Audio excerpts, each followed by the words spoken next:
Hey guys, it's your boy Sag bringing you another Avabel video. And in this video, I'm being joined by my good friend This and That. You all might remember her from a previous video I did about the Exorcist cast, which is funny because that same video somebody had actually copied and tried to use for themselves. But either way, let's get into the video. Now, floor 29. Floor 29. Sorry guys, sometimes I forget the floor numbers. Now, it's filled with a bunch of dark type monsters, just like floor, what was it, 28. Now, we have damn fiends, which are basically the same exact monster as the ghouls, but they're just a little more extra health, a little more damage. And then we have more blades. Guys, I hate these blades. But the new monster for this floor are the Bone Lancers. Now, Bone Lancers kind of remind me of the Wanderers, but we'll get into that in a second. Now, when dealing with the Pain Blades and the Ghouls, strategy is the same as it was the previous floor. You want to keep your distance, and by all means, avoid the blade spitting attack. Because if you don't have a high armor rating, they will eat you alive. Second, if you're an Acolyte, take full advantage of Sanctuary. Of all the different push skills that you have at your disposal, the Sanctuary is actually the best one for this.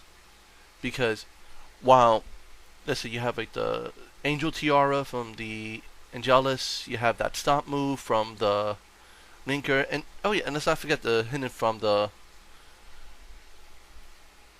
Angelus cast. Like, they all have push moves, but you gotta be right up against them. At least with Sanctuary, it puts a bit of distance between you before they even can get hit by the push effect. So it's a good way to keep them out of bay. But let's get on to the Bone Dancers. I was gonna say dancers for a moment. Be funny to see a dancing class, but kind of got that in Wanderer, wouldn't it? Alright, anyway, I'm getting off point, guys. Now, these massive bony pains in the butt, they act a lot like Wanderers. Now, they have like a dodge back skill. They have a move like you see right here where they'll go into like multiple stabs. It's just as damaging as the blade's spitting attack, but a little easier to avoid because it stays still. And by the way, guys, if anyone knows what the hell that Jack-in-the-Box is, because I've saw it on this floor but never saw it again afterwards, do me a favor, leave a comment down below. And Bone Lancers. Now, the other skill they have is they'll leap at you and they'll swing, and I believe they have a lunge attack. Because I remember getting hit by something, I was like, what the hell was that? Now, when you're fighting these guys, same thing as every other monster in this area. You want to use a light element. You don't want to use dark or almost any other element because dark will resist pretty much everything except light. Now, for Acolytes, that's a bit of a good thing, but we still have low damage, so it's something we have to worry about. Now, in this in particular area we're in, this area has a lot of monsters spawning. And I mean a lot. It was really thick. I've been to this floor a couple of times, and it was just swarming. So when you're on this floor, you want to avoid this lower level area. Because Bone Lancers, with their ability to multi-hit you, Pain Blades being able to come at you spinning, lunging, and just the ghouls just randomly popping up. It's just annoying, guys. And quite frankly, very easy to die. So what you want to do is go to the top of the stairs. When you're at the top of the stairs, you're going to be able to, one, have a little bit better crowd control because there is less spawning. Two, you don't have to worry about the boss, because the boss does have a sleep effect, but she doesn't like leaving that platform for too long. Now, it is possible for you to snipe her and just back up a bit, but then you have to worry about the different mobs, and it's a pain, but it's doable.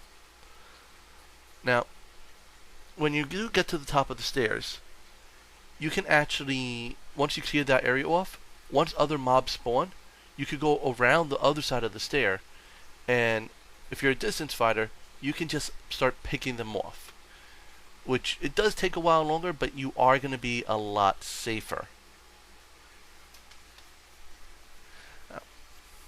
Now, one thing I did notice about this floor, which I did say before, earlier, is that the lower level area is going to have a really heavy spawn rate. If you want to be able to keep clear and not get slaughtered, you want to stay at the top of the stairs, and even into the back near where the exit portal is, you can actually, see maybe only one or two monsters and just take your time with it. It doesn't give you a lot of room to dodge, but at least you don't get swarmed, which is a great tactic if you're a meleeer. Because let's say you're a warrior, you could just go catacraft like crazy, and not have to worry about being surrounded from all sides, and yet hit everything right that's coming your way. But lastly, and the best advice I could give you, is go in a party. This floor is very hard. I mean, I had so many close calls on this. It was the point that even I'm like, yeah, I know I pretty much soloed every floor, but not this one. So guys, always say on channel 1, keep looking for groups and try and join, because that's what I've been doing, that's what I've done, and it's your best chance of surviving it. Because the Lancers, they are a pain, and my armor rating is not the greatest, but it's good enough. And that's how come I barely survived these attacks. Now, if you're rocking, let's say, a 5-star or anything lower, that's it. You're dead meat. But, any case, guys, I'm going to get going. So I'm just going to give a quick recap. You want to fight with distance. If you're an Acolyte, you want to have the Sanctuary spell to make sure they stay at a distance. Avoid the lower floor. Go in a party. And whenever possible, fight upstairs, and you try and use the gap of the stairwell to give you an advantage. So that being said, guys, thank you so much for watching. I want to say thank you to This and That for helping me out. It's always good to have your friends. So guys, if you haven't liked, please like. If you have subscribed, please subscribe. Y'all take care now. Peace.